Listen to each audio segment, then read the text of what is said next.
Muy buenas noches. Pues de nuevo, hace una semana estuvimos con nuestro primer webinar. Hoy estamos de vuelta. Estamos de vuelta trayendo un nuevo webinar, solo que pues ahora nos fuimos al lado de control y manejo de la miopía. Y pues en esta ocasión quisimos traer lo que es la aplicabilidad de la ortoqueratología en este concepto. Y pues para ello contamos con tres grandes ponentes, ¿verdad? Como lo es el doctor Vázquez desde Ecuador, el doctor Vargas desde Colombia y el doctor Dávila desde Puerto Rico. Entonces, para mí es un gusto podernos presentar en nombre de Spectrum y el grupo Control y Manejo Miopía Latam. Así que pues, sin más, vamos a dar inicio. Vamos a dar unas pequeñas palabras de introducción por el doctor Dávila. Subimos la presentación. Claro. Para que se vea de una vez también la... Sí, claro, ahorita lo subo. Dame un segundito. Lo que logre. Ya la tecnología me gana. Sí. Perdón, esa no era. Ahí está. Mildred. Nada, pues ya. Muy bien. Nada, saludos de nuevo, muy buenas noches. Gracias a todos por estar con nosotros. Agradecido también con la compañía Spectrum International, especialmente con Ricardo Duarte, el jefe de la contactología ya en Spectrum. Y esta noche con nosotros pues tenemos un grupo interesante que va a ayudar con respecto a este tema. Y tenemos gente que está dentro del grupo Manejo de la Miopía Latam, el doctor Tito Vázquez de Ecuador y el doctor Jorge Giovanni Vargas de Colombia, ayudándonos en este conversatorio. Y esta noche específicamente de Ortoca, o ven el nombre, aplicabilidad de Ortoca en control y manejo de la miopía. Sabemos de manera sencilla de que de las intervenciones basadas en la evidencia en control y manejo de la miopía al día de hoy son 4. De las 4 vamos a hablar específicamente de Ortoca, pues sabemos que las otras 3 son pues espejuelos o lentes oftálmicos o espejuelos especiales para manejar la miopía, lentes de contacto especiales para manejar la miopía, lentes de ortoqueratología, como ven ahí, la atropina. Y en este caso, esta noche lo que nos toca es hablar un poquito de Ortoca y ver lo que puede ir. Y para eso tenemos el panel de expertos acá para que llevar un poquito de información. La idea es que tengamos varias preguntas que vamos a contestar muy sencillas, y después si hay preguntas de ustedes con respecto a esto, pues podamos compartirlas también y compartir información, inclusive su experiencia, si es posible, no da el tiempo. Así que comencemos para no atrasarnos y ir bastante rápido con esta parte. También les dejo para que tengan una idea, esta es la segunda encuesta del grupo Latam en ánimos de investigación. O pueden tirarle fotos a la pantalla o vayan el código QR y abren y pueden pasar directamente la encuesta y más adelante ya lo tienen ahí para que puedan llenarla. Les agradecemos la ayuda con respecto a esto, puesto que obviamente de aquí sale investigación con respecto a todo lo que se está haciendo en Latinoamérica. Segunda encuesta del grupo Latam. Muy bien, y entonces para comenzar, pues yo quise traer esta pregunta, porque pues obviamente lo que estamos enfocándonos es cómo aplicamos la ortoqueratología para el manejo de miopía, ¿cierto?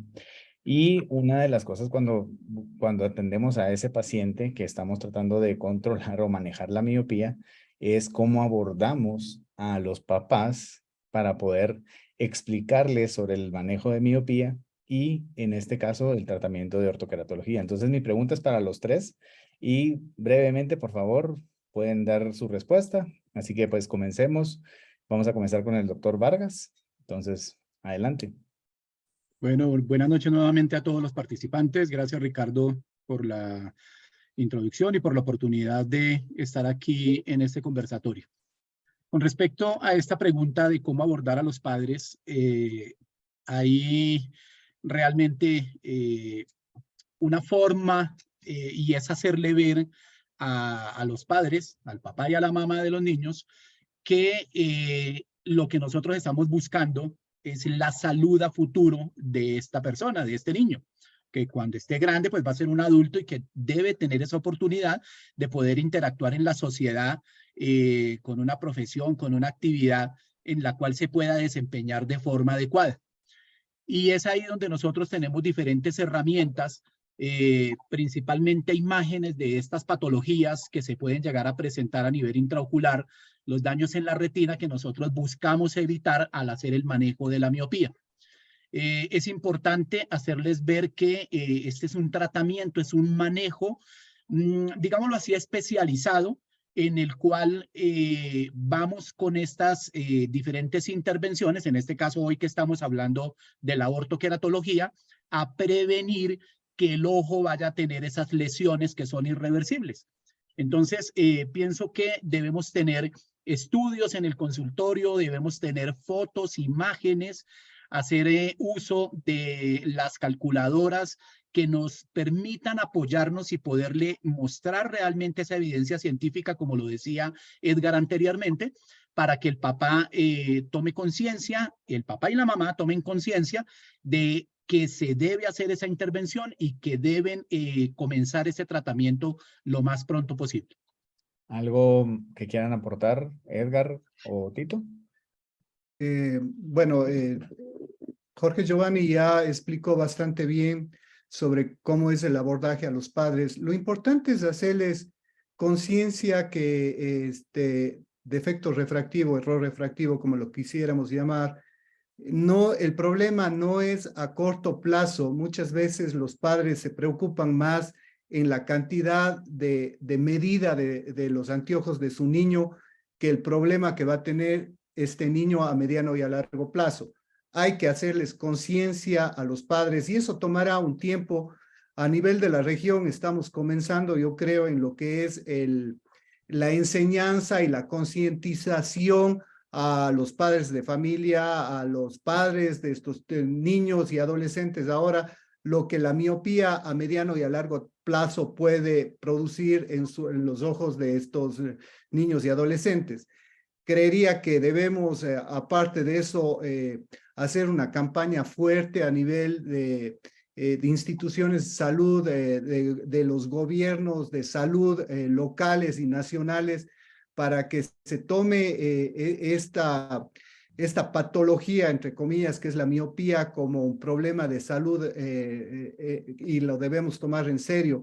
Muchas veces, como les dije anteriormente, estamos tomando a la miopía únicamente en la cantidad de lente que le vamos a poner, si es una medida baja o alta, y eso a la final no es el problema. El problema hay que hacerle consciente a los padres lo que va a producir esa miopía con todas las patologías que lleva consigo a mediano y a largo plazo y explicarles que eso le puede llevar a una incapacidad visual permanente cuando el niño en este momento sea un adulto. Yo creo que ese es lo primero que el abordaje para que tomen conciencia qué es la miopía y la miopía infantil y juvenil, el problema que puede llevarnos.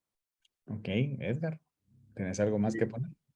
No, algo muy corto, ya los colegas lo explicaron muy bien. Yo sí lo que le diría es, obviamente hay diferentes intervenciones para los niños y yo como una pequeña información importante al ofrecer esto a los pacientes le diría, obviamente que una intervención más, pero trataría de evitar de hacer un ranking o decir que una intervención es mejor que otra en un momento dado específicamente, ¿verdad? Porque me ha pasado que ha llegado gente a la oficina y le ha dicho no, porque la ortoqueratología me han dicho que es lo mejor que puede usar mi hijo para el tratamiento de la miopía, que puede ser cierto, obviamente, como todos sabemos, pero ¿qué tal si el paciente no es candidato para eso?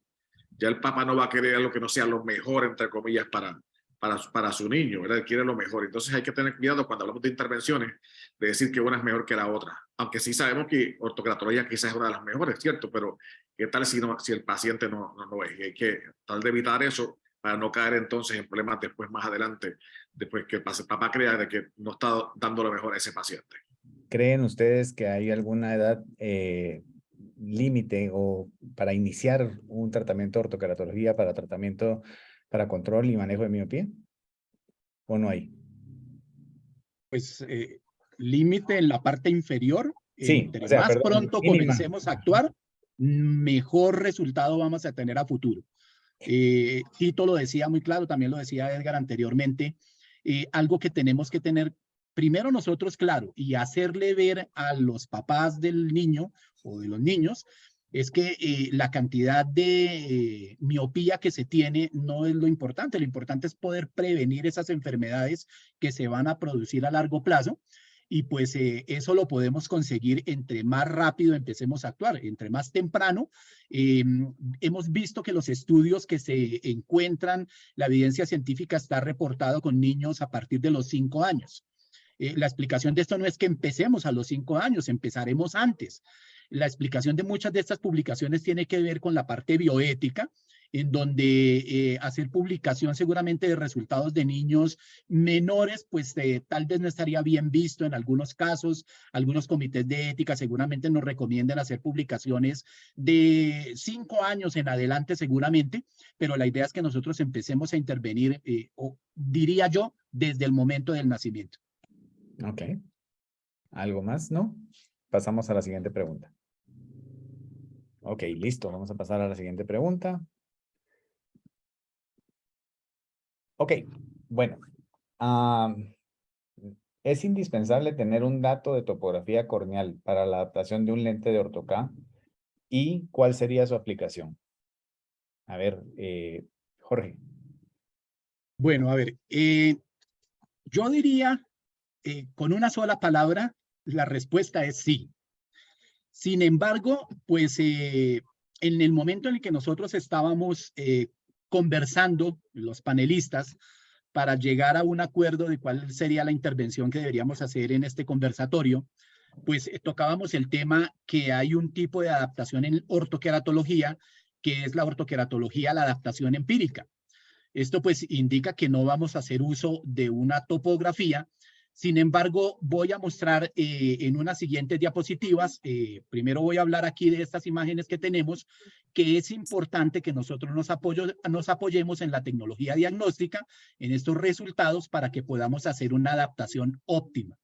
Eso no significa que, por ejemplo, una adaptación empírica pues no se pueda hacer y que no pueda tener aplicación, pero desde que nosotros tengamos a la mano y podamos hacer uso de estos elementos, pues sería indispensable para que podamos tener una garantía de que la salud del ojo se va a mantener. Entonces, aquí en estas imágenes podemos ver dos diferentes resultados de topografía, de imágenes diagnósticas de la córnea. Aquí a nuestro lado izquierdo estamos viendo el resultado de una topografía por reflexión y al lado derecho estamos viendo la topografía por elevación. Ahí está en la pregunta, ¿topografía o tomografía? Pues lógico, qué mejor que hacer una tomografía que nos va a dar un diagnóstico certero de cómo está esa córnea, de cómo está este ojo del paciente, donde vamos a tener muchísimos resultados. Pero en el caso de una adaptación de ortoqueratología para el manejo de la miopía o cualquier tipo de adaptación ortoqueratológica, pues diría yo que el resultado de una topografía de cara anterior por reflexión sería suficiente. Es importante que nosotros utilicemos todos los mapas que podamos tener, pero es indispensable, como lo vemos acá, a mano izquierda, y en la parte superior, en los mapas de la topografía por elevación, esa curvatura sagital que nos va a permitir seleccionar un lente adecuado. Pasemos a la siguiente, Ricardo, por favor.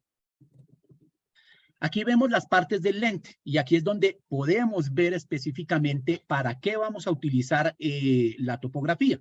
En la parte superior vamos a ver el lente de geometría inversa, el lente de diseño para ortoqueratología, en donde en la parte central estamos observando un área plana, que es la curva base del lente, y hacia la media periferia vamos a ver las zonas reversas, las zonas invertidas.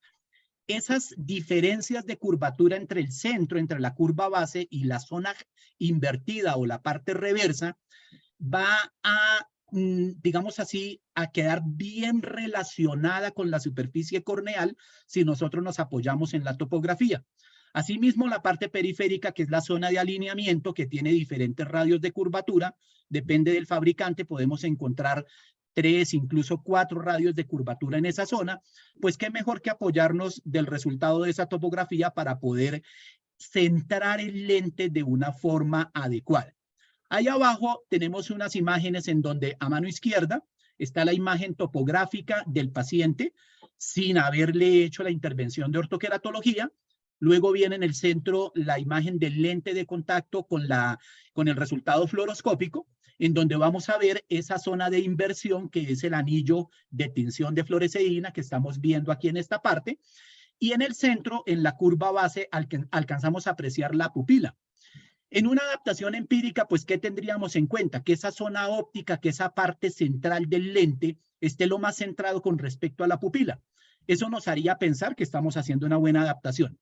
Pero qué mejor que apoyarnos con la topografía, no solamente para seleccionar el diseño del lente o los parámetros del lente, sino también para hacer el seguimiento y ver que a medida que el paciente va haciendo uso del lente de contacto, el lente se está comportando y está moldeando la córnea de la forma indicada.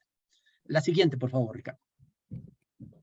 Entonces aquí, precisamente lo que estaba hablando anteriormente, lo podemos corroborar.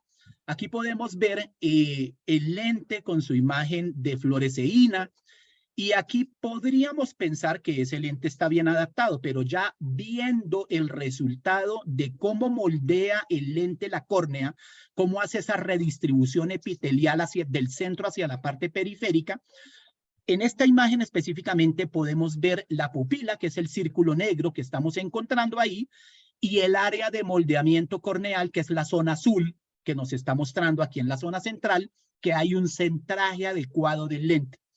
La idea es entonces es apoyarnos de la topografía para escoger el lente, pero como lo decía anteriormente, para hacer ese seguimiento y poder controlar en esos encuentros que vamos a tener con el paciente que el lente realmente se mantiene centrado durante su uso.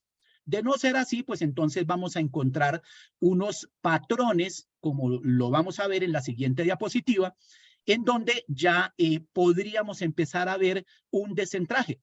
Aquí lo dice un patrón de ojo de buey, que es el ideal encontrar, pero si apreciamos acá y ya somos detallistas, vamos a ver cómo la pupila, este círculo negro que se está delimitando acá con el indicador, está descentrado con respecto al área de moldeamiento. No es un descentraje inadecuado, esto podríamos considerarlo y podríamos dejarlo así como está, pero pues la idea es que esté lo más centrado posible el lente.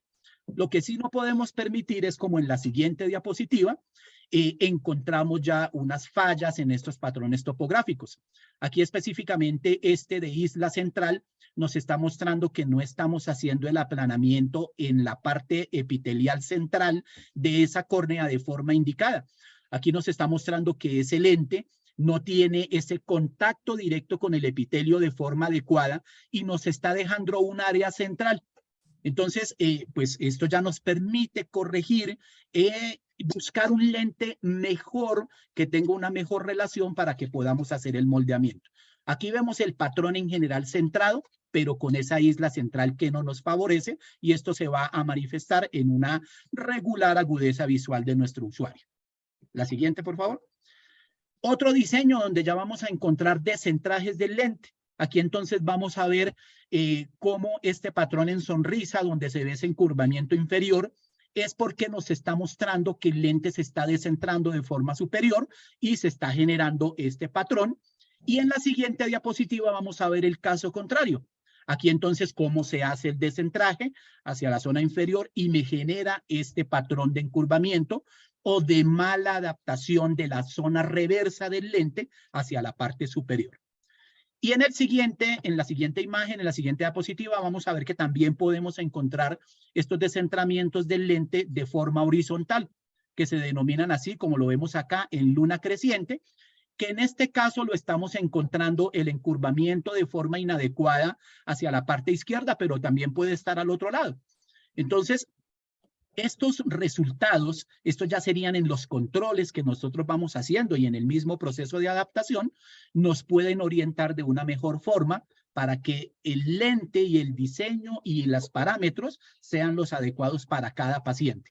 Y como en todos los encuentros y en todos los webinars y conferencias que se dan y que escuchamos, la idea es que siempre podamos tener una adaptación lo mejor posible. No voy a hablar de una adaptación perfecta porque toda adaptación podría llegar a tener alguna sugerencia de mejora, pero sí podemos llegar a una adaptación lo mejor posible. Sí, y cabe mencionar que ya sea que estén usando un queratómetro o un autorrefractoqueratómetro, esto mide 3 milímetros al centro y cuando mandamos esa información hacia nuestro laboratorio, no tenemos cómo es la esfericidad de esa córnea y por ende cómo se va a sentar esa alineación a nivel del lente. Entonces, yo creo que para mí sí es importantísimo tener una topografía base para comenzar el tratamiento de ortoca. ¿Algún aporte para ustedes, Edgar y Tito? Perdón, Ricardo, y haciendo un complemento a lo que usted acaba de mencionar, que es algo importantísimo, en las primeras imágenes donde comparaba yo la topografía por reflexión y la topografía por elevación, pues esto también me va a favorecer. Si yo tengo acceso o puedo remitirme a mi paciente para que se maneje con tomografía y no con topografía, pues mejor porque voy a ver ese aterrizaje del lente también en la parte periférica y voy a tener más datos para poder mejorar o poder corroborar que la adaptación es ideal. Así es. Acotando un poco lo que dice Jorge, la tomografía corneal, en mi caso personal, me proporciona de inicio muchos más datos que me van a ser útil para la adaptación al día siguiente. Primero el dato base, que es el que vamos a hacer el seguimiento y ver cómo va cambiando esa forma de la córnea con el tiempo. Segundo, nos da la forma de la córnea, como dice Jorge, vamos a saber si el astigmatismo es puramente central o es periférico, si bien tenemos limitantes en ortoqueratología que son hasta 1,75 de astigmatismo, pero podemos saber si este astigmatismo es puramente central o va hacia la periferia. Eso ya nos da una pauta que debemos escoger un lente que tenga toricidad en la periferia para un mejor centraje de lente. Muchos de los topógrafos o tomógrafos nos da un diámetro horizontal de iris visible. De hecho, ya con eso nos da una pauta de qué diámetro podemos escoger el lente al día siguiente cuando vayamos ya a la adaptación. Muchas veces, sobre todo en adolescentes, comienzan a presentar cambios de medida, sobre todo en la parte de miopía, pero resulta que no es una miopía puramente axial, no es una miopía primaria, sino es una miopía debido a un problema que de pronto está comenzando con queratocono. Por ejemplo, en nuestra área, en la parte del Ecuador, que es andina, igual debe ser en Bogotá, muchas veces comienzan con miopías pequeñas, cambiantes, y resulta que le mandamos a hacer la tomografía y nos damos cuenta que no es un defecto esférico como tal, sino ya comienza a presentar deformaciones periféricas, o vemos que la elevación posterior, en el caso de la tomografía, ya presenta algún tipo de alteración, lo cual nos da un indicio que no estamos frente a una miopía pura, sino frente a un posible una ectasia, comenzando una ectasia. Entonces, esas cosas nos ayudan a filtrar muy claramente la tomografía o la topografía de inicio. Entonces, yo creería que es clave, si bien es cierto, como dice Jorge, se puede hacer empíricamente, y de hecho se pudiera hacer empíricamente a pesar que hay estadísticas que el 90% de las probabilidades de que quede bien el lente de inicio va a ser exitoso. Sí es mejor nosotros, como va a ser un tratamiento, y este es un paciente que lo vamos a ver no a 1 año, a 2 años, muy posiblemente en un transcurso largo de tiempo, creo que tenemos que tener por lo menos un dato base para comenzar a ver por dónde vamos y así enfrentarnos mejor al problema. Sí. Edgar, ¿algo? ¿No? ¿Estás en mute?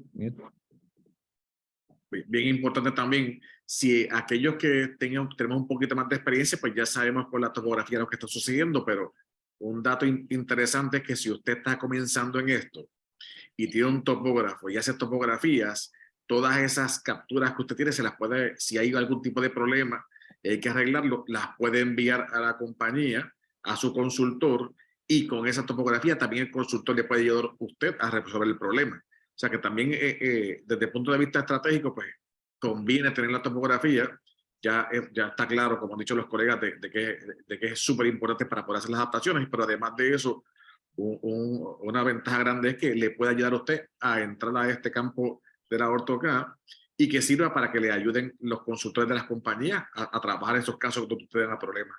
Así que es una ventaja grande añadida también. Así es. Pues bueno, entonces continuando, ahorita vamos a hacer una pregunta. ¿Por qué es importante el tamaño de la zona de tratamiento al hacer control de la miopía con la ortoqueratología? Edgar, por favor, adelante. O sea, estamos hablando, interesante pregunta. ¿Es importante o no es importante? La contestación es sí. Yo recuerdo hace años atrás hubo una actividad que se hizo en Canadá, uno de los primeros congresos de manejo de la miopía que se hizo en Canadá, muy interesante, y ya se hablaba en aquel momento, 2019, de la importancia de la zona de tratamiento. Yo he oído colegas comentando de que llevan quizás, qué sé yo, 10, 15, 20 años haciendo ortoqueratología y por tanto llevan haciendo control de la miopía. Sabemos hoy día que una cosa no es sinónimo de la otra. Yo, por ejemplo, en el primer lente que yo me certifiqué de ortoca fue ahora en el 2023, hace 20 años atrás. Si usted me pregunta a mí si yo estaba haciendo control de la miopía hace 20 años atrás, la contestación es no tengo ni idea, porque en aquel momento no había salido toda la información que hay ahora, y el que estuviera haciendo ortoca no significa que estuviera haciendo control de la miopía. Ya sabemos ahora, y hay evidencia científica, les muestro estos dos casos que están aquí, estos dos estudios. Uno está hecho Pauline Cho, Randy Kojima, donde hablan del efecto del control de la miopía en términos de la zona. Esto es un estudio que se hizo por 2 años, donde sí se da de que sí es importante, y también tenemos recientemente este estudio que está en la parte inferior del colega Jaume Pauné de España, donde vemos la importancia de la zona de diámetro de control de la miopía. La contestación al final del día es sí, es sumamente importante. La próxima. Y por eso queremos traerle un poquito de información. Estas diapositivas son cortesía del doctor Patrick Caroline y Randy Kojima de Pacific, ¿verdad? Y lo mostramos a ejemplo de lo que ya hay disponible en el mercado, ¿verdad? Ya tenemos, agraciadamente, tenemos lentes de ortoca donde usted puede, como parte de de cómo customizar el lente, es poder escoger diferentes zonas ópticas. ¿Qué sabemos? Sabemos que mientras más pequeña es la zona óptica y ese anillo de poder positivo entra en la parte de la pupila, pues mejor se da el efecto de control de la miopía o de hacer que ese largo axial no progrese.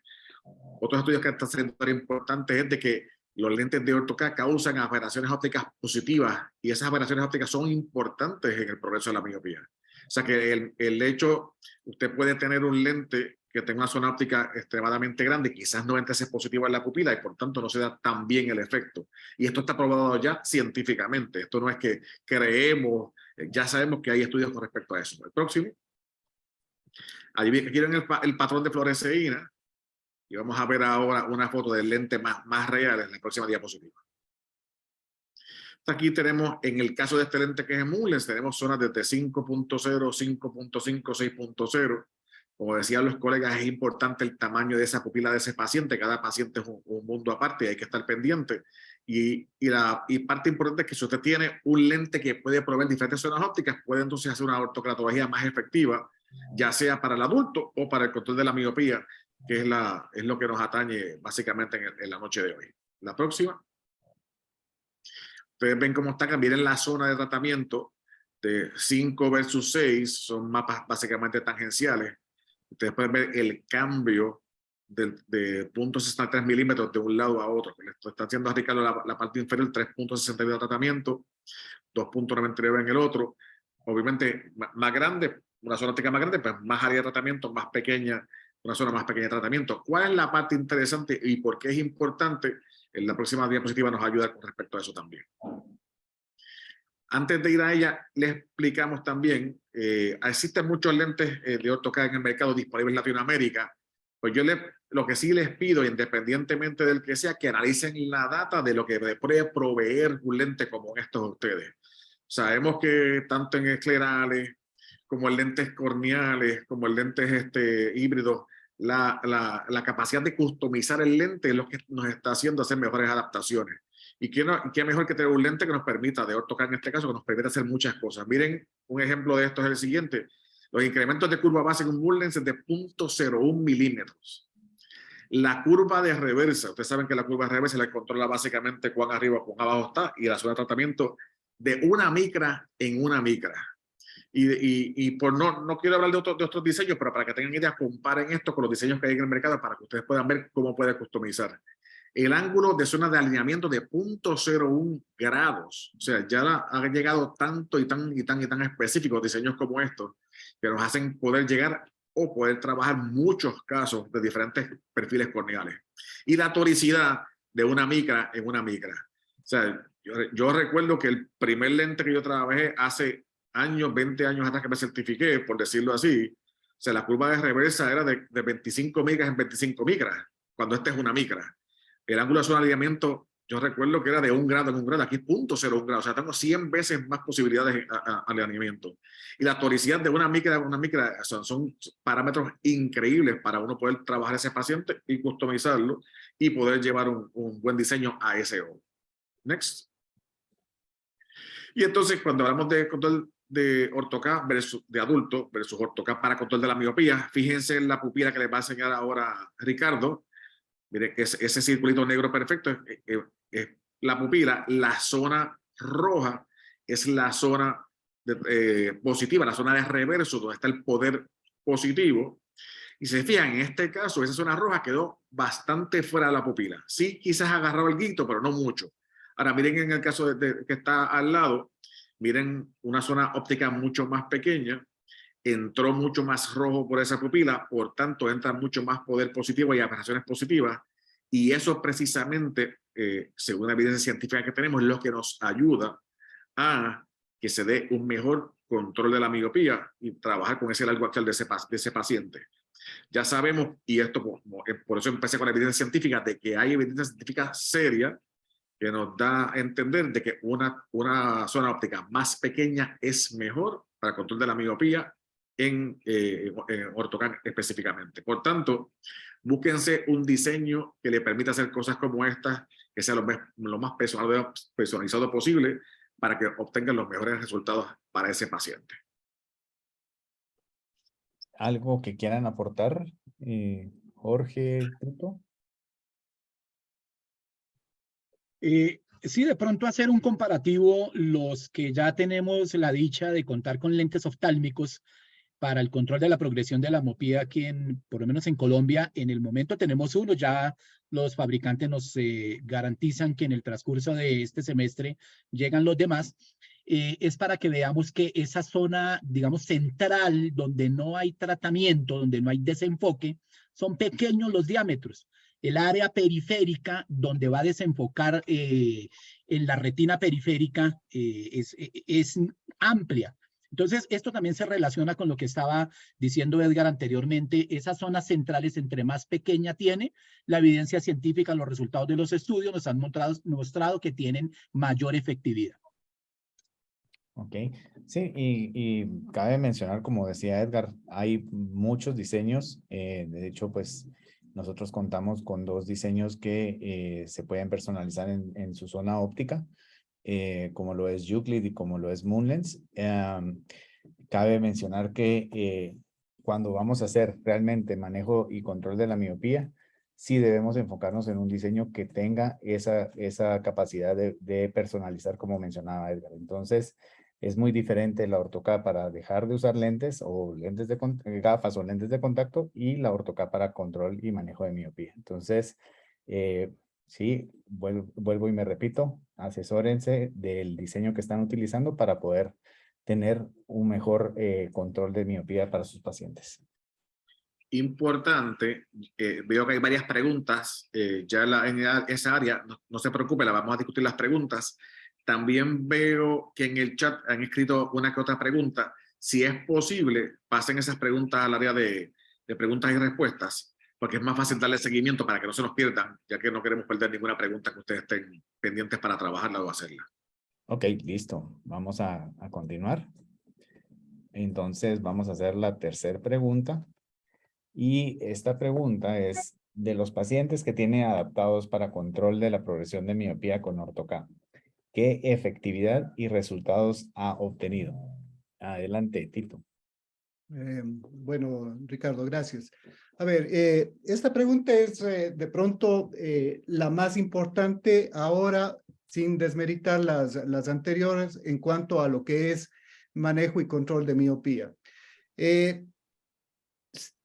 Si creemos o no creemos que esta intervención tiene una aplicabilidad en lo que es manejo de miopía, la creencia dejémosle a la fe. Aquí hay suficiente evidencia científica que avala que esta intervención funciona para manejo de la miopía. Tenemos estudios que nos dan un grado de intervención o de ralentización de la miopía desde un 32% siendo el menos efectivo, llamemos así, hasta casi un 63%, que es el grado más alto, sería una efectividad bien grande. Ahora, ¿de qué depende cada uno de estos? Hay que entender bien los estudios y hay que conocerlos bien. Esta es una diapositiva que lo saqué del curso de gestión de la miopía del doctor Joan Pérez, que lo dictó hace muy poco tiempo, donde él hacía un análisis claro de por qué hay estudios en que presentan un 32%, un menor incremento de la miopía versus un 69%. Es básicamente por varios factores y esto es importante analizarlo. Uno son las muestras, qué tipo de etnia está trabajando, contra qué está controlando. Entonces, a veces no nos debemos dejar llevar y decir esta intervención tiene un 60-70% de efectividad versus una que tenga un 32%. Es necesario saber sobre qué estudio estamos trabajando, pero en general, hablemos en general, la ortoqueratología tiene una media de efectividad de un 41%. Eso quiere decir que esta tiene un alto grado de efectividad. Si bien es cierto, es importante conocer que esa efectividad es de entender que es acumulativa a través del tiempo, no es de efecto inmediato, sino nosotros debemos comprobar o saber que este tipo de intervención, el efecto que vamos a tener se va a sumar durante el tiempo y a eso debemos aplicar. Siguiente, Ricardo. Aquí les voy a poner y decía qué efecto, si hemos visto que mis pacientes, en este caso mío, ha tenido un buen resultado en ortoqueratología. Habrá pacientes en que de inmediato vemos resultados, habrán pacientes que los resultados son más lentos, habrá pacientes que de pronto no tienen resultados y eso tenemos que irlo controlando e ir haciendo los seguimientos periódicos para nosotros saber qué es lo que tenemos que hacer o qué es lo que podemos modificar del tratamiento o de la intervención que estamos efectuando. Aquí les voy a poner el ejemplo de una niña de 6 años, muchos de los que están presentes aquí han visto, porque este es un caso que yo diría es un caso de éxito de una niña muy pequeña que comenzó con manejo de miopía y control de miopía con ortoqueratología desde muy temprana edad. Como antecedentes, comienza a presentar esta niña miopía en edad escolar, tiene un rápido incremento, pasa muy poco tiempo en exteriores, sumado con la época que fue de pandemia, moderado trabajo en visión de cerca y el padre es miope. O sea, tiene algunos elementos claves de tener en cuenta. Comienzo temprano, pasa mucho tiempo de pronto, no pasa mucho tiempo en exteriores y el padre es miope. O sea, tiene una alta carga de que esta paciente va a tener una miopía o ya de hecho lo tiene, pero va a ir incrementando esta miopía. Esta paciente viene en octubre del 2019, se hace un examen bajo cicloplegia y nos da ya una miopía de 1,75. Esto, si bien es cierto, fue antes de la pandemia. La niña tenía aproximadamente en esa época 5 años. Se les habla a los padres sobre la necesidad de hacer algún tipo de intervención por la miopía ya que presentaba la niña a la edad tan temprana. Los padres la toman como una sugerencia, más se siguen con lentes de visión sencilla. El paciente regresa luego de pandemia en agosto del 2020 y la paciente tiene un incremento bastante marcado en su miopía. Si vemos comparado el 1,75 que presentaba en el 2019 versus el 3,25 que presenta en el ojo derecho en el 2020, es un incremento bastante marcado. A este paciente ya se le habla sobre que deberíamos hacer nosotros alguna intervención a la madre. La madre ya entra en conciencia, le explicamos y le mostramos algunas opciones de intervenciones que podemos hacer. Y vemos que el paciente no toma la decisión, sigue con sus lentes de visión sencilla y regresa hasta marzo del 2021, prácticamente 6 meses después, ha aumentado su miopía del ojo derecho ligeramente y ya la del ojo izquierdo más, donde la madre toma la decisión, sobre todo la madre porque el padre vive fuera del país, de hacer una intervención a la niña. Siguiente, por favor.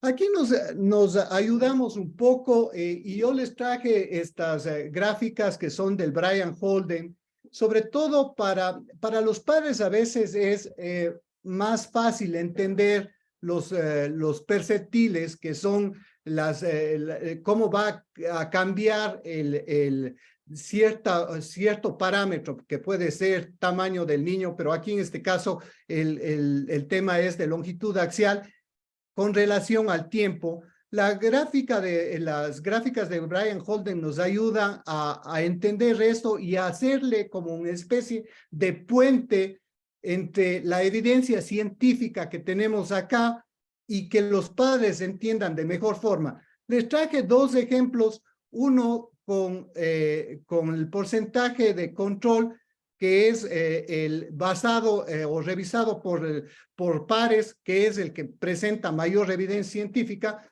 y nos da un promedio que es aproximadamente de un 44%, que les había dicho que la media según los diferentes estudios era de 41, entonces estamos más o menos dentro de la media, y les traje a la mano derecha el que puede ser el más optimista, que es un 63%, que no está avalado por pares, o sea, que no hay toda la evidencia científica o el promedio que nos da este tipo, este porcentaje de intervención. Y si vemos, le metí los datos de la niña, que es edad de 6 años, un defecto refractivo de menos 350, ¿sí?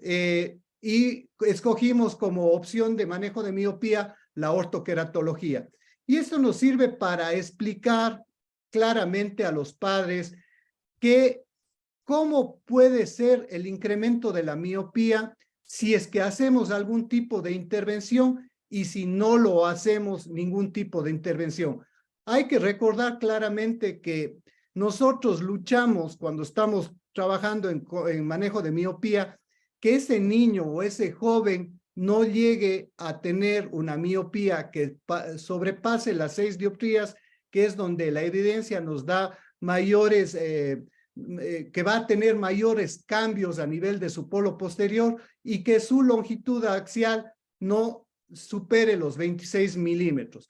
Entonces nosotros en base de esto podemos explicarles a los padres y les traje, por ejemplo, el que es muy optimista y el que es menos optimista, pero llevémonos, veamos el del lado izquierdo, que es el que es avalado por pares, y vemos que si hacemos un grado de intervención, ojo, esto no es exactamente que esto se vaya a producir. Aquí nosotros estamos hablando sobre probabilidades.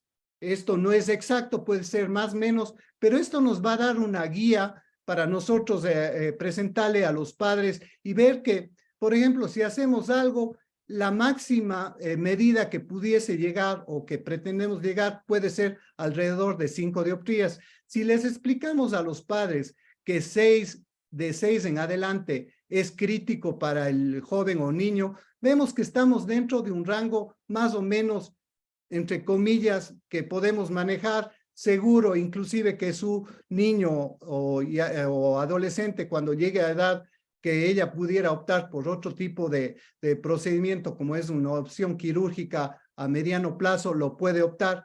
Y cuando vemos que si no hacemos nada, ese defecto ya pasa a las 6 dioptrías, por eso está inclusive marcado como rojo. Acuérdense que una dioptría, aunque pareciera que no es importante, una dioptría cuenta. El incremento de una dioptría aumenta el riesgo de tener una maculopatía en aproximadamente un 67%. En contrario, si nosotros luchamos por manejar o de reducir una dioptría de su miopía, estamos hablando que reduce el riesgo de tener una maculopatía casi en un 40%. O sea, uno parece, o a veces los padres o los mismos profesionales no comprenden que lo importante que es una dioptría. Por eso es la frase muy conocida del doctor Bullimore que dice, cada dioptría cuenta, y efectivamente el que logremos bajar una dioptría, aquí no nos interesa mucho inclusive la cantidad de miopía que tenga el paciente, sino nosotros lo que buscamos es manejarle a ese niño o adolescente dentro de los rangos que son, como les dije anteriormente, 6 dioptrías y una longitud axial que sea menor a los 26 milímetros. Siguiente. Y aquí para saber si es efectivo o no lo que estamos haciendo, yo quise traerles a colación un estudio que son los targets, lo que nosotros buscamos para longitud axial en manejo de miopía. Y son 2 estudios, en base de 2 estudios, uno que es el OLSM y el otro es el SCORE. El OLSM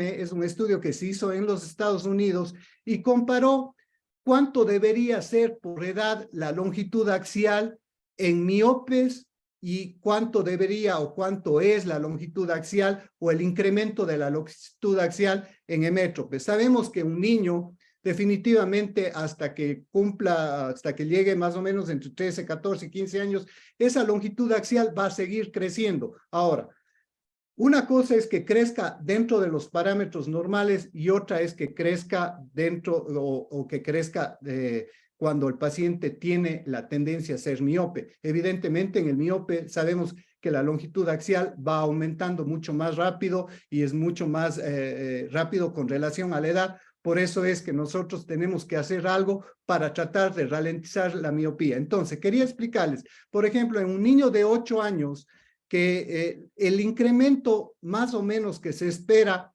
a esa edad, siendo un paciente métrope sin ser miope, es más o menos de 0.15 milímetros. Eso es en los 2 estudios, tanto el que se hizo en Singapur como el que se hizo en los Estados Unidos, es bastante similar. Mientras que un niño de 8 años con una miopía aumentada, la cantidad de aumento de la longitud axial es de 0.28. Les traje este cuadro para saber yo más o menos lo que he tratado de entender para entender si mi paciente que estoy haciendo manejo de miopía con cierta intervención, el grado de crecimiento está dentro de estos márgenes, sí o no. Evidentemente existen ahora instrumentos como el Maya, como el aparato de óculos, el myopia, que ya les dan estos cuadros perceptibles de cómo va incrementándose de la miopía y cómo está, si está dentro del rango adecuado o no. Pero para los que no tienen las máquinas que ya hacen este tipo de análisis, creería que puede ser de gran ayuda saber los datos exactos, cómo o cuánto es el valor que debería ser del crecimiento del ojo de un miope versus de un hemétrope por la edad. Y si vemos que que es mucho más rápido el crecimiento entre más pequeño es el niño y se va volviendo más lento conforme va creciendo, conforme se va volviendo adolescente al niño hasta que aparentemente ese globo ocular deja de crecer. Siguiente. Claro. Espera. Ya. Este es mi paciente y evidentemente le traje porque es mi paciente estrella. Yo siempre le digo, tengo autorización, la madre me ha dado toda la autorización para enseñar el caso de ella porque es un caso de éxito. A veces nos cortamos por la edad y decimos, es muy pequeña para utilizar ortoqueratología, pero les puedo decir que esta niña lleva con tratamiento de ortoqueratología ya camino a los 3 años, lo estoy viendo casi desde los 5 años y medio. Y si vemos en el lado izquierdo, tenemos las longitudes axiales que se fueron tomando. La primera es de 24.23, que fue la que comenzamos como dato de base. La niña tiene 5 años y 24.23, ya está dentro casi llegando al tamaño de un adulto. Le hicimos el seguimiento, eso fue hecho esa es la fecha de nacimiento. Okay. Fue hecho el 26 de febrero del 2021, en el 14 de marzo del 2022, o sea, un año posterior, la longitud axial presenta de 24.37, evidentemente hay un aumento que estamos, y ahora les voy a mostrar la siguiente gráfica, dentro del rango que creemos que está siendo efectivo este tipo de tratamiento.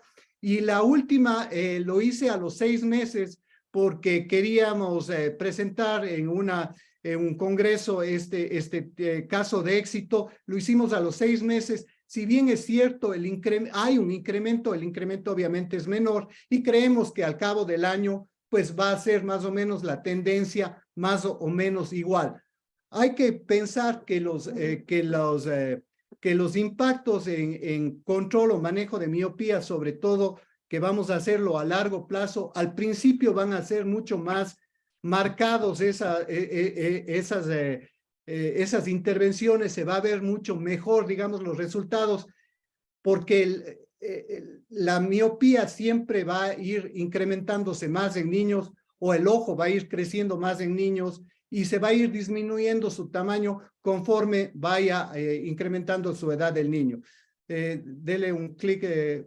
Y si vemos, esta es la niña que aparentemente no pareciera que puede utilizar un lente de ortoqueratología. La niña es feliz, no solamente por lo que estamos haciendo para ralentizar su miopía, sino por la libertad que le ha dado a esta niña que tiene una miopía de 3.75, el poder desenvolverse sin necesidad de utilizar sus anteojos. Su visión es 100%. Yo le he llevado a esta niña algunas charlas para que se vea físicamente la niña, la felicidad que tiene.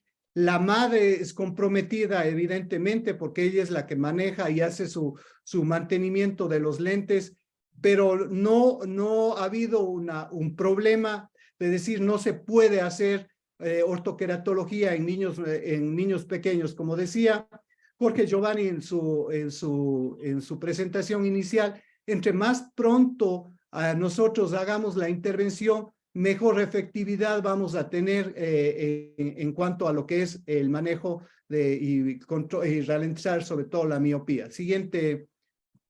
Y bueno, para terminar, vemos, yo les hice este cuadro de las 3 tomas de longitud axial que tienen. Este no es un cuadro hecho por ninguna máquina, sino es básicamente tomada los valores de longitud axial y cuánto cambió del un año y del siguiente año a los 6 meses. O sea, al año y medio casi el cambio fue de 0.19. Acuérdense que esto es más bien, hay que tomarle como acumulativo, pero si comparamos a la edad de 8 años, ¿cuánto debería crecer ese ojo en un hemétrope? Vemos que estamos dentro del rango más o menos controlado. si vemos que el primer año creció 0.14 y digamos que al final del segundo año sea 0.10, estamos dentro de lo que creemos que se puede estar manejando y evitando que ese ojo que podía ser a los 8 años de 0.28 el crecimiento ha tenido una efectividad de crecer prácticamente de un 50%. Creemos que eso puede explicarse de que el tratamiento o la intervención de ortoqueratología está funcionando sin poner todos los beneficios que la ortoqueratología tiene para el paciente, como es la libertad que le da, puede hacer cualquier tipo de deporte, puede entrar a la piscina, que son plus que a la final suman, pero lo que nosotros estamos controlando es evitando que esta niña, y ojalá que con los años podamos llegar a controlar su miopía a un punto donde podamos darle una salud visual a mediano y a largo plazo que sea acorde con lo que estamos pensando y trabajando ahora. Ese es, si me preguntaba la pregunta de inicio, si hay éxito en la intervención, sí hay éxitos. Este es un caso de éxito. Hay casos que las intervenciones o la ralentización es mucho menos lenta. Hay otros que no actúan correctamente, pero de que trabaja y yo creo que la edad no es un límite. El límite nos ponemos nosotros y yo creo que esta es una intervención para los países, por ejemplo, en el Ecuador, donde todavía no tenemos muchas opciones de intervenciones ópticas como son las oftálmicas, acá no tenemos todavía. La ortoqueratología y los lentes de contacto terminan siendo una buena alternativa para trabajar con los niños pequeños. Listo. Excelente, Tito. ¿Algo que quieran aportar? Edgar, Jorge Giovanni. Muy claro.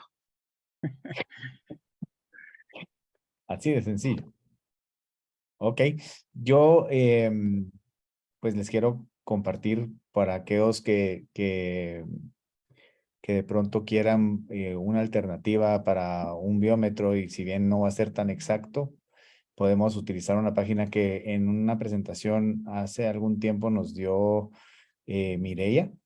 Entonces, para que ustedes puedan tenerlo, voy a ver cómo me salgo de esto para empezar.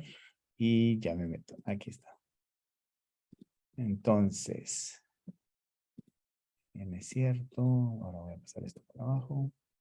Y entonces está esta página donde ustedes pueden ingresar algunos datos y esto les va a dar un aproximado de la longitud axial que pueda tener su paciente, ingresando la K plana, K curva, la esfera en gafa, cilindro en gafa, y esto les puede dar, como lo que ella decía, es un aproximado a la longitud axial para poder iniciar un tratamiento de control de miopía, ¿verdad? Porque pues bien sabemos que una de las cosas que buscamos es justamente, como decía el gran maestro Tito, ralentizar el crecimiento de ese ojito, ¿verdad? Entonces, si alguien desea esto, nos lo pueden preguntar y con mucho gusto se los podemos enviar el link o lo voy a copiar en el chat para que alguien, pues si lo quieren agarrar, lo puedan tomar desde ahí. Así que pues vamos a regresar a la diapositiva. Y, ok, volvemos a poner lo de la encuesta del grupo para que ustedes puedan ingresar, tomarlo, ¿verdad? Desde el celular. Y recordamos, al principio la pusimos y la pusimos de nuevo, la ponemos de nuevo ahora. Pueden con sus celulares copiar el código QR para que nos ayuden con esta encuesta. Es la segunda vez que la hacemos.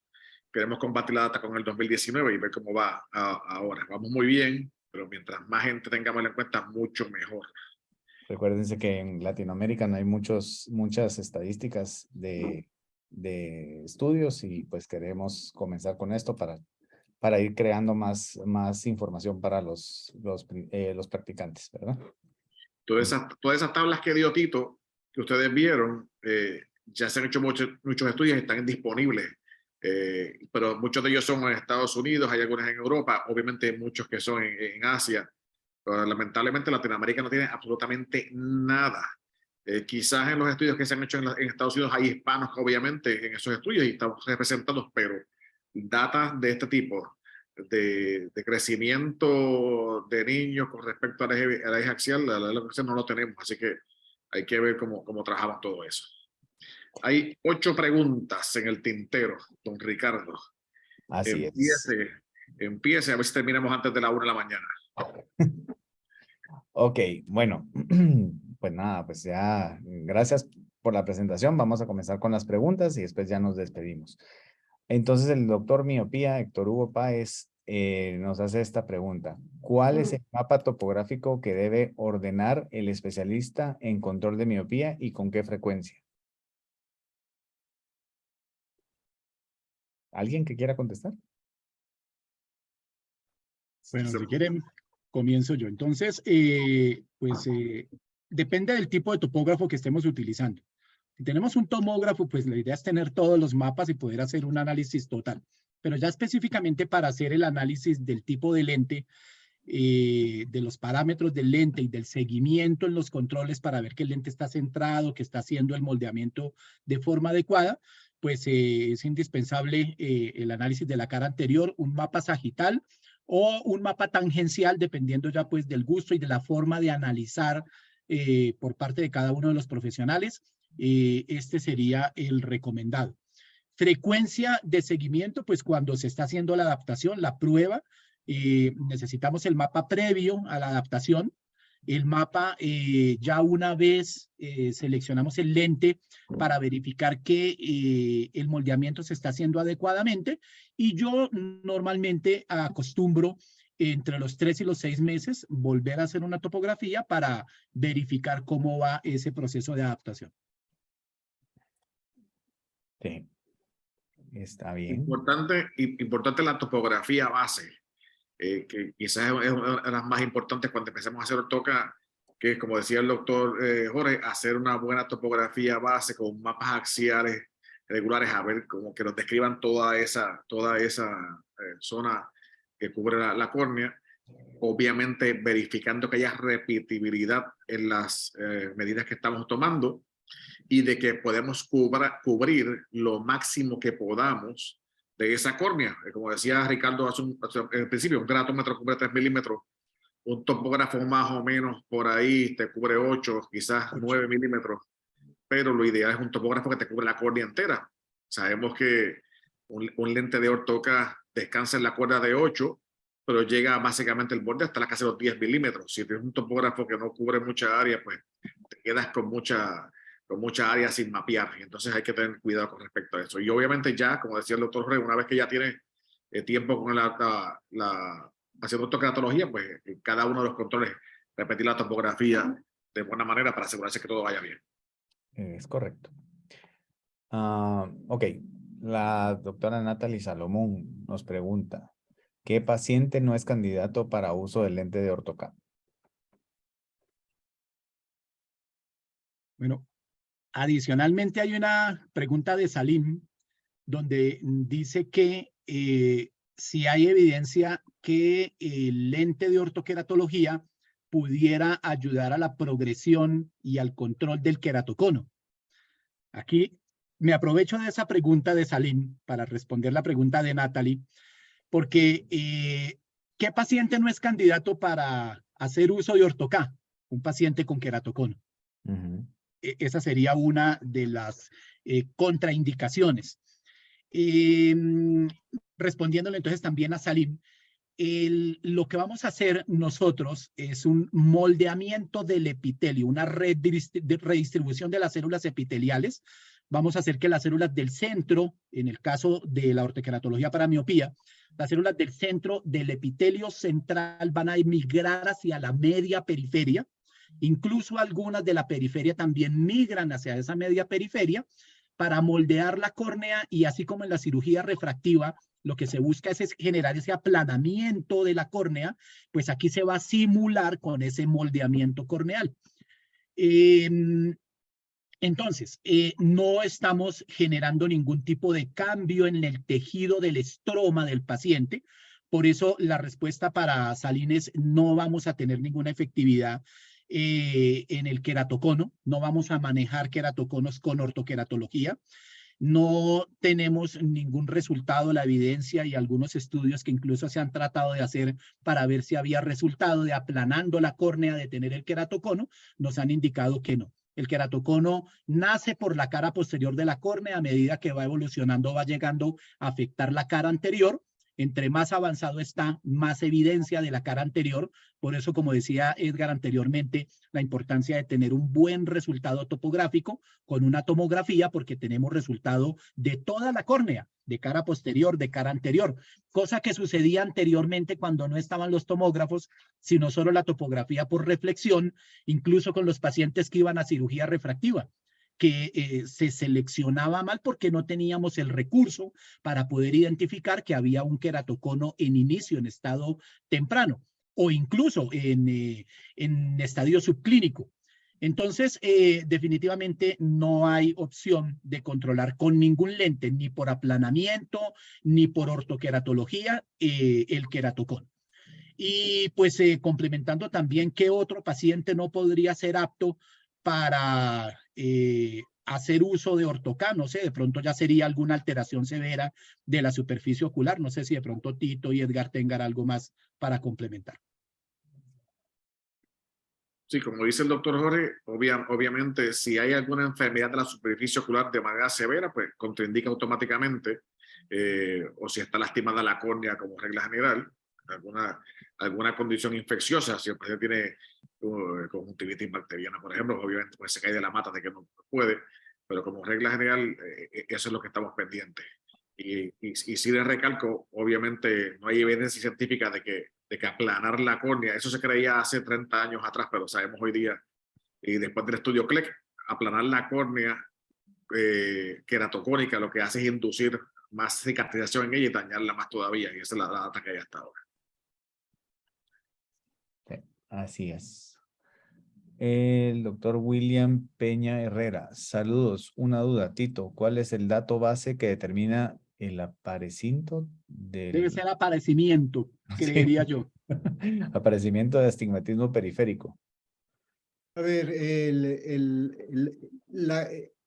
básicamente cuando vemos una topografía o una tomografía y nos vemos, por ejemplo, el mapa topográfico sagital, donde nos da un mayor campo del centro hacia la periferia, no solamente viendo el centro, nos podemos dar cuenta de que si el astigmatismo, el corbatín del astigmatismo únicamente se queda a nivel central o se prolonga prácticamente hacia la periferia. Hay a veces astigmatismos que pueden ser muy pequeños, de 1,75, limitados únicamente a la parte central, y otros que son de 1,75, pero que van hasta la periferia. La única forma de saber eso, evidentemente, es en una topografía o una tomografía. Con el queratómetro, como bien dijo Ricardo, es imposible saber, sabiendo que estamos midiendo únicamente la parte central en 3 milímetros del centro. La periferia nos va a dar un topógrafo, un tomógrafo, sobre todo el mapa axial, que es el que mejor nos da este tipo de deformación hacia la periferia. No en cantidad, sino en la forma. El corbatín se prolonga hacia la periferia o queda básicamente en la parte central. Y ese es y eso básicamente es para tomar en cuenta si vamos a tomar un lente de una adaptación con perfil tórico o no. Básicamente para eso nos sirve, porque la cantidad de astigmatismo es la misma. Okay. Ricardo, tú tendrás un mapa donde mides con el topógrafo la cuerda 8 para mostrarle a los colegas que están acá y le explicas de una vez la importancia de esa medida para darle continuidad a la información de... Yo creo que sí. Dame un segundo, ahorita lo reviso. Digo, no sé si puedes salirte y entrar, no sé si, pero digo, si tienes el topógrafo ahí. Y esa parte es importante, damos seguimiento un poco más a lo que nos estaba comentando Tito, pero quiero que lo vean en un topógrafo, lo que Tito estaba explicando, porque es más fácil, obviamente es más fácil verlo y entenderlo. No estoy en la computadora. Lo que Tito decía, el centro versus la periferia. Pero te voy a poner una diapositiva donde está lo de la diferencia. Dame un segundo. En teoría, cualquier topógrafo puede medir como decía el doctor Vázquez, puede medir cuánta toricidad hay en la periferia media. Lo que pasa es que hay unos topógrafos que son mucho más fáciles que otros y están diseñados mayormente para eso. Y lo que quiero que Ricardo les enseñe ahora, que ustedes tienen que buscar. Y para ir adelantándoles, ¿por qué se mide en la cuerda 8 milímetros? Porque en 8 milímetros donde descansa usualmente un lente de orto K. Y lo que dice la regla es, según los estudios que hizo Patrick Carolyn y Randy Kojima, de que si tienen más de 30 micras de diferencia entre un meridiano y otro, aplica el usar un lente de orto K que sea tórico, ¿verdad? Periferia tórica, sí. Y vamos a ver si Ricardo los consigue. Mm, ¿No tiene el topógrafo en la mano? No, si no, no te preocupes, Ricardo. No sé si tienes el topógrafo. no, pero tengo una que más o menos puede decir. Espérate, dame un segundito. Ahorita te lo consigo. Ya Pero voy. ahí lo importante es eso, que usted busque, una vez hace su topografía, que usted se asegura de que un topógrafo que cubra bien la córnea, va a buscar una cuerda de 8 milímetros, el topógrafo usualmente lo provee, o sea, y en esa cuerda de 8 usted va a verificar cuántas diferencias hay entre un meridiano y otro. Si es más de 30 micras, usualmente hace falta un lente de orto K que sea tórico. Ya voy. Bueno, voy a presentar esto. Dame un segundo, déjame ver cómo es que lo Si presento. quieres, vamos contestando a la siguiente, Edgar. Sí, para Exacto. mientras contesten esto, Maika Estupiñán pregunta, ¿la zona óptica depende del diámetro de iris visible? Realmente, la zona óptica, bueno, el diámetro total del lente depende del diámetro de zona visible del iris. La zona óptica del lente va a depender mayormente, si queremos hacerlo para control de la miopía o para adultos, del tamaño de la pupila del paciente, no tanto de la zona del HBID, por decirlo de esa manera. Obviamente, si es un ojo mucho más pequeñito, pues obviamente hay unos límites de la zona que podemos hacer. Pues realmente la zona óptica va a depender del tamaño de la pupila. Por eso es que el tamaño de la pupila es importante medirlo, pero eso es algo que ya hacen los topógrafos normalmente. Usted puede, con un topógrafo que usted tenga, demarcar el área de la pupila, la puede medir automáticamente. Con ese tamaño lo puede proveer, en el caso, lo puede proveer entonces a la compañía, y la compañía puede decirle, pues, si usted quiere hacer control de la miopía con una pupila de tal tamaño, obviamente sería el luz normal, pues lo ideal sería esta zona óptica. Y hasta eso las compañías pueden proveerle esa información. De pronto, Edgar, se podría complementar que ortoqueratología para control de miopía, diámetros de zona óptica pequeños. Ortoqueratología para adultos, para corrección, digámoslo así, de la miopía, diámetros grandes. O mayores, no grandes, porque pues vamos a tener diámetros de 6 milímetros promedio. Entonces, diámetro 5, como usted lo mostraba en la presentación que se hizo anteriormente, pues aplican más para la progresión, para el control de la progresión de la miopía, y el diámetro más grande para adultos. Es correcto. Edgar. Dale, Ricardo, dale, sin pena. Bueno, entonces, sí, lo que mencionaba Edgar, hay estudios, y estos estudios se hicieron a nivel de la Universidad del Pacífico, donde a nivel de 8 milímetros es importante saber cuál es la altura, la diferencia de altura sagital que tenemos en los meridianos, ¿verdad? Esto es justamente porque, como mencionaba Edgar, ahí es donde el lente se va a alinear, ¿verdad? Y entonces podemos tener un astigmatismo que realmente se encuentra en el centro, que pues no va a abarcar los 8 milímetros. Recordémonos que cada cuadro de estos mide 1 milímetro, entonces vamos a contar los 8 milímetros y vamos a ver dónde se va a posicionar este lente. Entonces, si la altura excede de los 30 micras de diferencia, es un lente que por lo general va a ser un lente tórico y va a necesitar toricidad. Entonces, si vemos en este caso, esto nos lo está dando, el dato nos lo da Medmont, que nos dice que en 8 milímetros tenemos 48 micras de diferencia, y entonces podemos ver que tenemos un astigmatismo corneal de 2.33 y tenemos una diferencia de 48 micras. Entonces, este lente, si le ponemos un lente simétrico, este va a ser el resultado y vamos a ver justamente que el lente no se posiciona bien, que tenemos encharcamiento de fluoresceína en estas áreas, tenemos toque en esta área y aquí, pero aquí arriba vemos que está como levantado el lente, ¿verdad? Y tenemos el movimiento que no es el ideal, pero al poner un lente con toricidad, ya vemos un lente mejor centrado, con un movimiento más estable y pues vamos a tener mejores resultados. Entonces, esa es la importancia realmente porque el lente de ortocan no se adapta sobre la curva base directamente, sino son las zonas de alineación donde vamos a hacer esa adaptación del lente de ortocan. Eso, Ricardo, es importante que quede completamente claro eso, que esa toricidad va por cara posterior para posicionamiento del lente en el área de alineamiento, únicamente en la periferia, no dentro de la zona óptica. Exactamente. Excelente. Entonces, y bueno, no, todavía no. Ok. Dejo de compartir. Y seguimos con la otra pregunta, que es para el doctor Giovanni, del doctor William Peña Herrera. Saludos. La lógica del tamaño pequeño de tratamiento sería importante entonces realizar una topografía por reflexión para estimar con exactitud el diámetro tanto en condiciones de luz y ausencia de la misma. ¿Qué diámetro aplicaría? Bueno, creo que ya hemos venido respondiendo parte de la pregunta. Topografía, pues como lo decíamos, los mapas axial, principalmente para saber los parámetros del lente. No sé si de pronto la pregunta en cuanto a las condiciones de luz esté enfocada a esa pregunta porque pues una topografía por reflexión se hace con luz ambiente, mientras que un pentacam, por ejemplo, o una tomografía se hace con luz tenue, cubriendo al paciente incluso. No es acá por afectar el diámetro de la pupila en el momento de la toma del examen, sino precisamente para que el nivel de la calidad del examen sea la mejor para evitar que la luz vaya a tener reflejos en las cámaras Scheimpflug que traen los equipos, en el caso del Pentacam.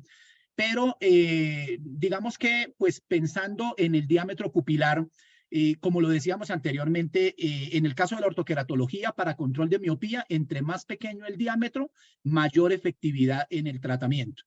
Y pues tal vez podríamos complementarlo, ya sabemos que muchos de nuestros centros de atención ya cuentan con reglas biométricas y estos equipos diagnósticos automatizados, incluso por ejemplo la Universidad de La Salle que adquirió recientemente el equipo, el Myopia Expert 700, trae un aplicativo que es pupilometría. Entonces, nos da pupilometría escotópica, mesópica, fotópica, y ahí pues tenemos un resultado adicional de la parte del comportamiento de la pupila para seleccionar también ese diámetro, pero no porque esté completamente relacionado en el caso de la topografía. Ok, perfecto. Vamos a seguir. La doctora Teresa Yamilet Bustamante. ¿Qué tipo de gotas humectantes son recomendadas en este tratamiento? Pues en el caso de la ortoqueratología, digamos que lubricantes, algún tipo de compuesto, sería pensándolo tal vez durante el día, que me ayude a mantener el epitelio, como por ejemplo un hialuronato, pero el tratamiento lo vamos a hacer nocturno, mientras el niño está durmiendo, entonces no vamos a utilizar ningún tipo de lubricante, pues lógicamente durante el uso, a no ser que podamos poner algún tipo de compuesto, podría ser una carboximetilcelulosa o algún compuesto viscoso que pudiera mantenerse para proteger así, digamos, la córnea mientras se está utilizando el lente. Aunque realmente un lente bien posicionado, un lente que tiene una buena relación con la córnea, no debería generar ningún tipo de alteración sobre la superficie corneal. Siempre hay algunas recomendaciones de laboratorios que a la hora de la inserción se pueda colocar una gota lubricante para poder evitar molestias, digamos, a nivel de la inserción. Y justamente también se puede utilizar una gota lubricante a la hora de remoción porque eso hace que pues, el lente pues, pueda como soltar un poquito más y salga un poquito más suave y sea menos molesto también para el paciente cuando se lo está removiendo. Entonces, es opcional, como dice el doctor Vargas, o sea, realmente durante la noche no se va a estar aplicando las gotas, sino solo es una para inserción y para remoción, que es como lo más recomendable. El doctor Teodoro Tarud dice, ¿es igual control de miopía por desenfoque periférico a la ortoqueratología? ¿La córnea tiene memoria en lentes de contacto o anteojos perifocales? ¿Es por control de crecimiento del eje anteroposterior? Sí, básicamente Ortoca es igual, sigue siendo un sistema óptico. Los sistemas ópticos lo que hacen es crear desenfoque periférico, y ese desenfoque periférico que crea entonces obviamente que era hipermetrópico, pues los pone miópico y ahora pues ayuda a que se mantenga ese tamaño. Además de la postura óptica, también en la parte de ortocratología se habla mucho de aberraciones ópticas positivas que están creadas por los diseños. A tal punto de que hay estudios donde dicen que a veces una zona de tratamiento descentrada que crea más aberraciones en el sistema ayuda más al control de la miopía. Por las aberraciones, no porque esté descentrado, obviamente. Que sigue siendo un principio óptico, al igual que los espejuelos o los lentes de contacto multifocales blandos. Alguien que tome la siguiente pregunta, disculpen. Solo. ¿Qué tácticas nos puede enseñar para mejorar la toma de la córnea? Asumo de la toma con topografía. Algunos truquitos que nos pueden decir para mejorar la toma de la córnea con la topografía. Algunos tips que nos pueden dar los expertos acá. Sería pensado más en el momento de hacer el examen. Imagino yo que sí, como para que salgan esas tomas ideales, bonitas, preciosas, que uno quiere que así sean para poder enviar mejores topografías al laboratorio, a donde necesitemos enviarlo. Entonces, Tito, creo que iba a hablar y lo interrumpí. No, señor, que la córnea esté lubricada es uno de los tips requisitos que pudiera dar, ¿no? Que esté bien lubricada.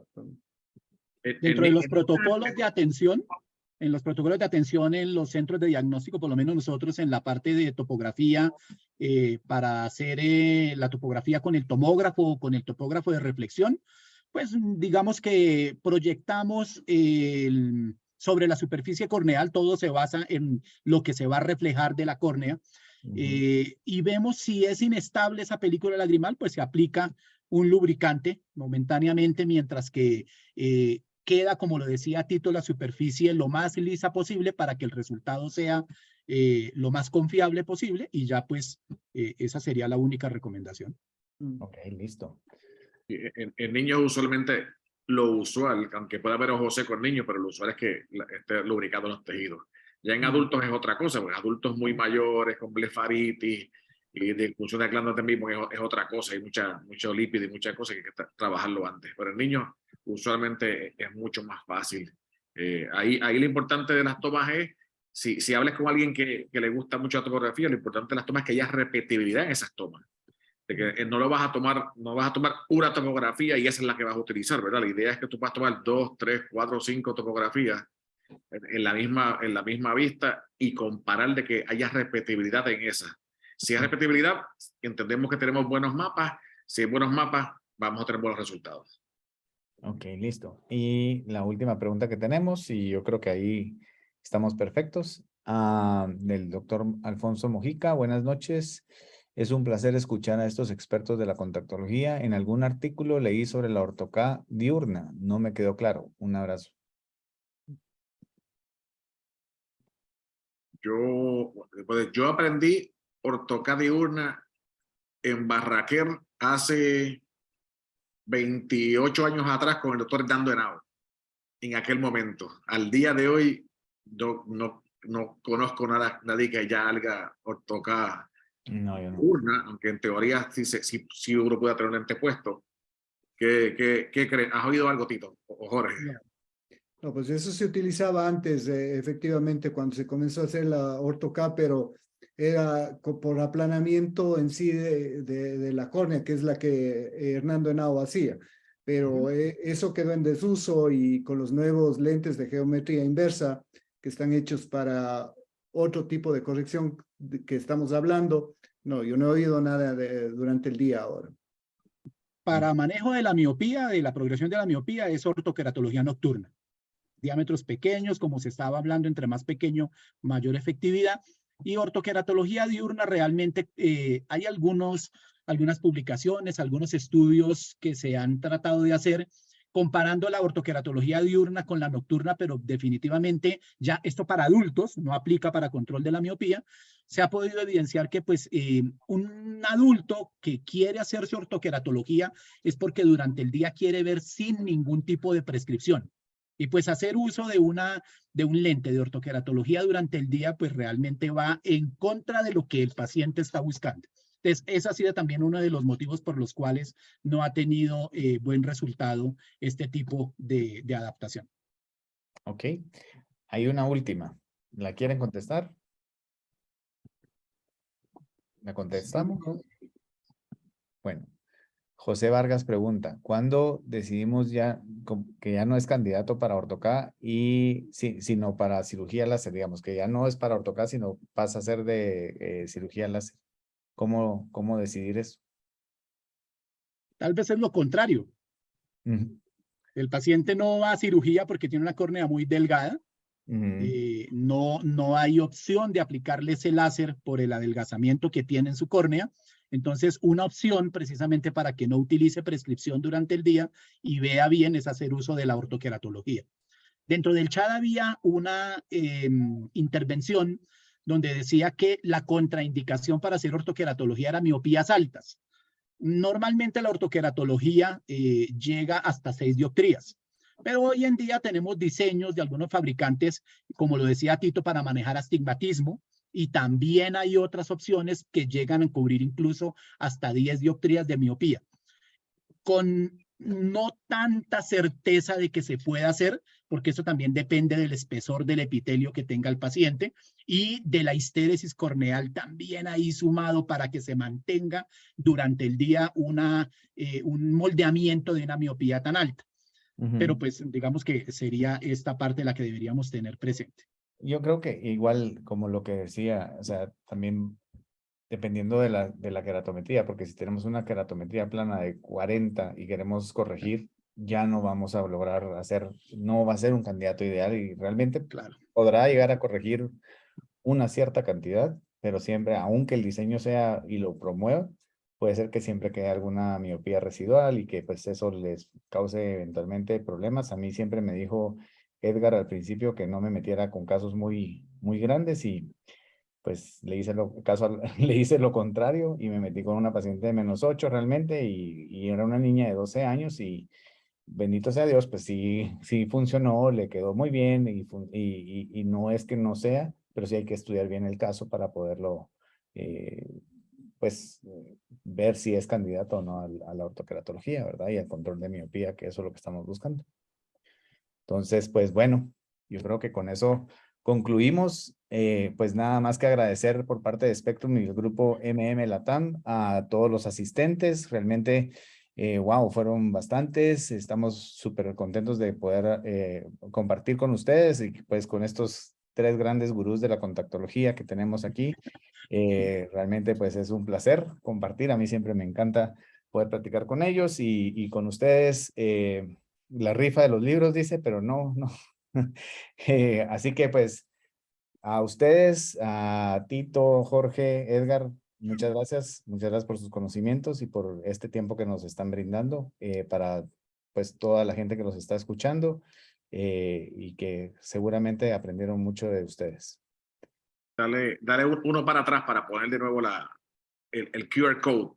Claro. Para que no se olviden, ahí está.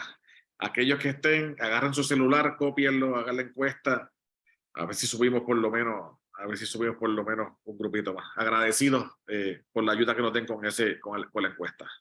Así es. Gracias Ricardo y a Spectrum por la invitación. Un placer haber compartido nuevamente acá con mis amigos Edgar, Tito y Ricardo. Y pues lógicamente por todos los participantes que estuvieron con nosotros esta noche. Así es. Igual, Ricardo, gracias por la invitación. Para mí siempre es un honor participar con Jorge y con Edgar, este directo grupo de colegas de toda Latinoamérica. Un abrazo a todos y nada, estamos en contacto. Quiero dejar por acá, antes de que se me vayan todos, vamos a ver si todavía logramos captar algunos, que viene cerca el otro webinar que vamos a tener próximamente, que es el conversatorio que está para el 16 de febrero. Ahorita vamos a compartir. Así que para que el que nos quiera acompañar, aquí vamos a dejar esto. Vamos a estar platicando un poquito del manejo del astigmatismo con lentes esclerales. Vamos a estar... Mira, Tito está también ahí. Yo creo que no lo sabía. Pues ya lo incluimos, ya es parte del inventario. Entonces, estamos con Edgar, Tito y pues mi persona, y tenemos una invitada especial desde Puerto Rico, la doctora Alisbeth Caraballo.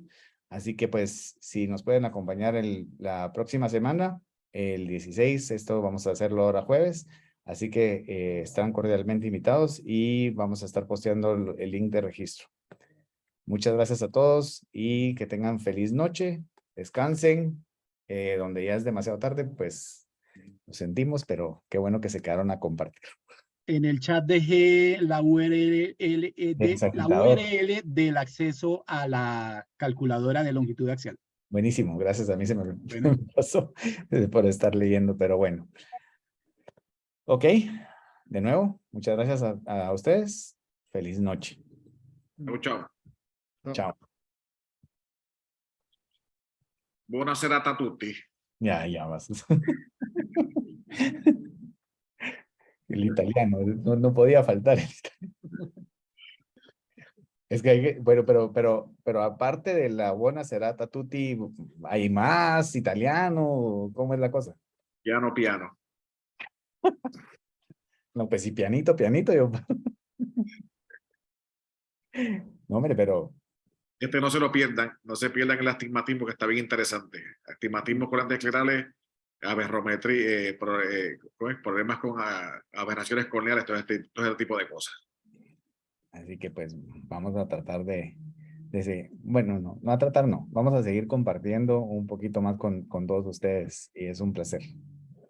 Chao. Chao. Listo. Chao. Chao. Buenas noches. Buenas noches.